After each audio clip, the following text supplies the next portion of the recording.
കടലോര മക്കൾക്ക് ഇവൻ സാധിച്ചു തന്നില്ലെങ്കിൽ ഇവൻ കണ്ണൂരിൽ പോകണം. സമയത്ത് ഞങ്ങൾക്ക് ഒരുപാട് അതുകൊണ്ട് ഇതുണ്ട് ഞങ്ങൾക്ക് എന്ത് വേണമെങ്കിൽ ഞങ്ങൾ തരാമെന്ന് വാഗ്ദാനം ചെയ്യുന്നു.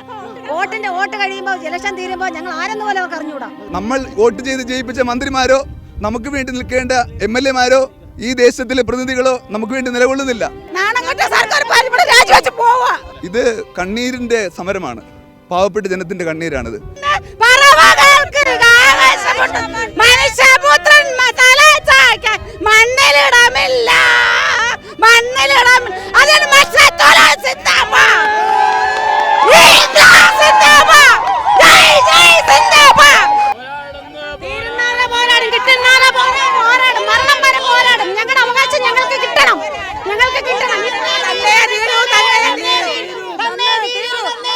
മത്സ്യത്തൊഴിലാളിയായ മക്കൾക്ക് എല്ലാം മത്സ്യത്തൊഴിലാളിയെന്നല്ല എല്ലാവർക്കും വേണ്ടി എല്ലാ മക്കൾക്കും വേണ്ടി ആനുകൂല്യങ്ങൾ നമ്മൾ ഈ ജാഥ എന്തിനു വേണ്ടി സമരം ചെയ്യണം അതെല്ലാം അവർ തന്നിരിക്കണം.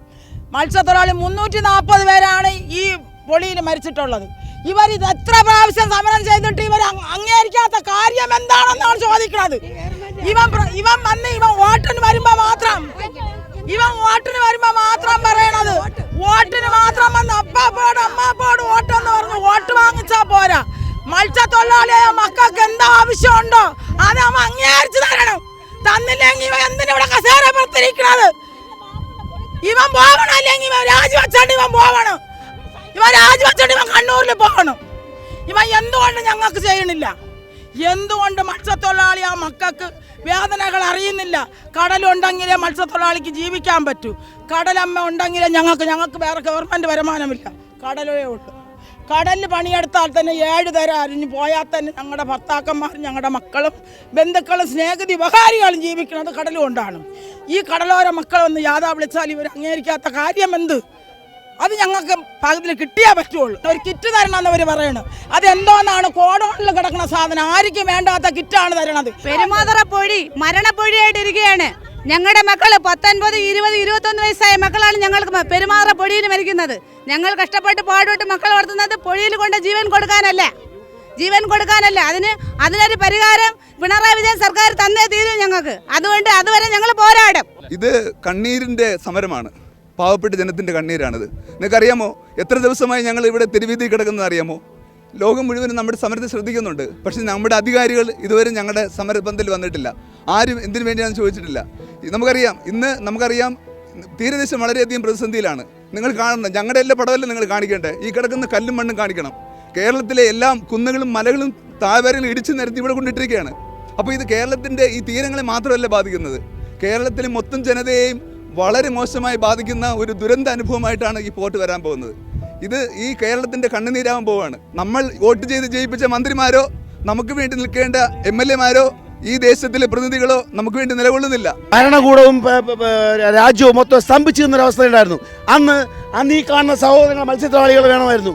എന്തേ പറഞ്ഞത് നമ്മുടെ മുഖ്യമന്ത്രി? എൻ്റെ കേരളത്തിന്റെ ഭടന്മാരെന്ന് പറഞ്ഞു, സൈന്യമാണെന്ന് പറഞ്ഞു. ആ സൈന്യത്തിന് ഒരാവശ്യം വന്നപ്പോൾ എന്തുകൊണ്ട് മുഖ്യമന്ത്രി തിരിഞ്ഞു നോക്കുന്നില്ല? എന്തുകൊണ്ട് മറ്റധികാരികൾ തിരിഞ്ഞു നോക്കുന്നില്ല? സൈന്യങ്ങളായി കാണുന്ന എല്ലാം സൈന്യങ്ങളാണ്. ഏത് കടലിലും ഏത് പ്രതികൂലാവസ്ഥയ്ക്കും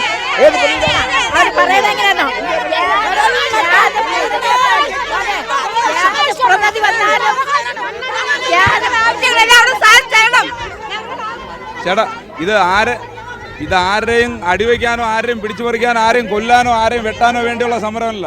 ഇത് ജീവിക്കാൻ വേണ്ടിയുള്ള സമരമാണ് ഇവിടെ നടക്കുന്നത്. ഇവിടെ ഇങ്ങനെ കല്ലിങ്ങനെ ഇട്ടിട്ട് പോയാൽ ഇതിൻ്റെ വടക്ക് ഭാഗത്തല്ല ഞങ്ങൾക്ക് ആർക്കും ജീവിക്കാൻ പറ്റുന്നില്ല. അല്ല, ഞങ്ങളിവിടെ ആരെ അടിക്കാനോ ദ്രോഹിക്കാനോ കൊല്ലാനോ അല്ല വന്നത്. ഞങ്ങൾക്ക് ജീവിക്കാൻ വേണ്ടിയാണ് വരുന്നത്. സ്വന്തമായിട്ട് ഞങ്ങൾക്ക് കയറി കിടക്കാൻ വീടില്ല, കുടിവെള്ളമില്ല, കറണ്ടില്ല, കക്കൂസില്ല. ഇത് എന്താണ് ഭരണപക്ഷി? ഇവിടെ എന്താണ് കാണിക്കുന്നത്? ഞങ്ങൾ സ്വന്തമായി കയറി കിടക്കാൻ വീടില്ല. വോട്ടിടുമ്പോൾ പാവങ്ങളെ വോട്ടിട്ട് വിജയിക്കും. ഞങ്ങൾ പോലുള്ള പാവങ്ങളെല്ലാം ചവിട്ടി അങ്ങ് ഇറങ്ങി കളയാ. ഞങ്ങൾക്ക് കുടിവെള്ളമില്ല, ഒരു കറണ്ടില്ല. ഞങ്ങൾ എന്ത് ചെയ്യും? നാണം കെട്ട സർക്കാർ ഇവിടെ രാജിവെച്ച് പോവാ അവിടെ നിന്ന്. അല്ലെങ്കിൽ ഞങ്ങൾ ജനങ്ങൾ കയറി അടിക്കും. മത്സ്യത്തൊഴിലാളികളാണ് ഞങ്ങളവിടെ പോണം. ഞങ്ങളുടെ അമ്മയാണ് കടലമ്മ. കടലമ്മയെ കൊണ്ടാണ് ഞങ്ങൾ ജീവിക്കുന്നത്.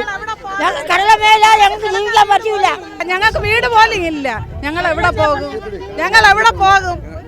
ഞങ്ങൾക്ക് കടലുണ്ടെങ്കിലേ ഞങ്ങളുടെ ജീവിതമുള്ളൂ. ഞങ്ങൾ ഈ മക്കളെയും കുട്ടിയും കൊണ്ട് ഞങ്ങൾ എവിടെ പോകും? തീരദേശത്തുള്ളവർ ഇനി വോട്ട് കൊടുക്കത്തില്ല.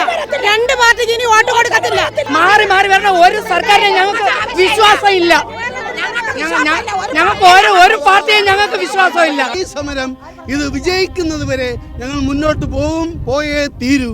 ഞങ്ങൾ ഒരുമിച്ച് മരണം വരയ്ക്കും. ഞങ്ങൾ ഐക്യദാർഢ്യത്തോടെ മുന്നോട്ട് പോകുമെന്നുള്ളത് ഞങ്ങളും വാഗ്ദാനം ചെയ്യുന്നു. വികസനത്തിനോട് ഒരിക്കലും ഞങ്ങൾ ക്രിസ്ത്യാനികളോ തീരദേശക്കാരോ ഈ മുഖവരായ ഞങ്ങൾ ഒരിക്കലും എതിരല്ല.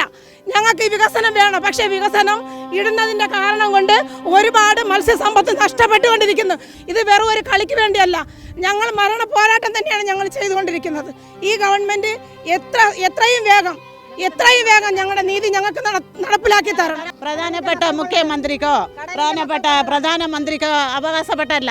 അവിടെ തോന്നിയാസത്തിന് കടലമ്മേനെ വെട്ടിക്കീറാനേ അവർക്ക് അവകാശപ്പെട്ടതല്ല. ഇതെല്ലാം തീരദേശ മക്കൾക്ക് അവകാശപ്പെട്ടതാണ്.